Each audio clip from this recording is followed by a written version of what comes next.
ए असांजा अणॾिठल सदियुनि खां रुठल ख्वाब जहिड़ा आईंदा। तुंहिंजो धुंधलो को तसवुर रुगो महसूस करे मतां तूं सम्झी तोखे माणण लाइ असां मक़तल में करे माठ रहिया हूंदासीं। न तुंहिंजे लाइ का वेढ़ांद विड़िया हूंदासीं ऐं तुंहिंजे चाह जी ख़्वाहिश में तोखे ॻोल्हण लाइ पंहिंजे थूअर भरियल राहुनि तां थिड़िया हूंदासीं। मतां तूं सम्झी तोखे पाइण लाइ असांजो रूह रतोशाण की न थियो हूंदो ऐं तुंहिंजे मुख खे मुनवर करण जी आस खणी असांजो चाह बि चांडाण की न थियो हूंदो। मतां तूं सम्झी तोखे ॻाइण लाइ असां न केॾारे मां बेत कोई झूंगारियो, असां सतल जे हर गीत में तोखे सारियो, असां निकारे जी हर चोट ते दीपक ॻाए कसम आ असां पंहिंजो पाण खे ॿारियो।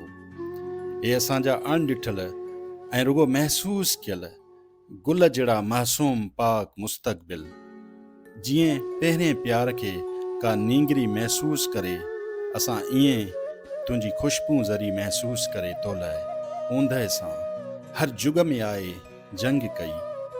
अहिड़ी ऊंदहि जंहिंमें राज खूनी चॿड़नि जो, जिते असांजे बदन खे पटियो आहे माकोड़ियुनि ऐं जिते मौत खे बि मौत जी थी बास अचे।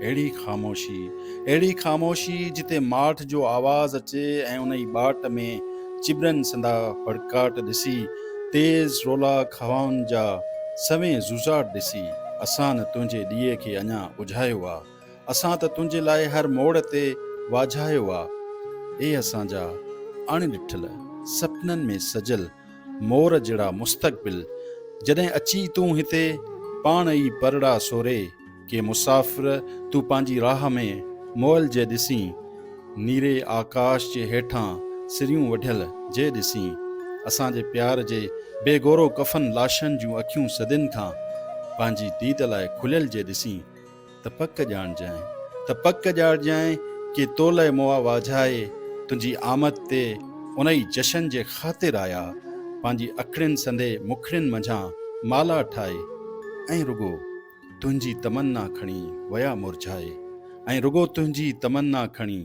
मुरझाए।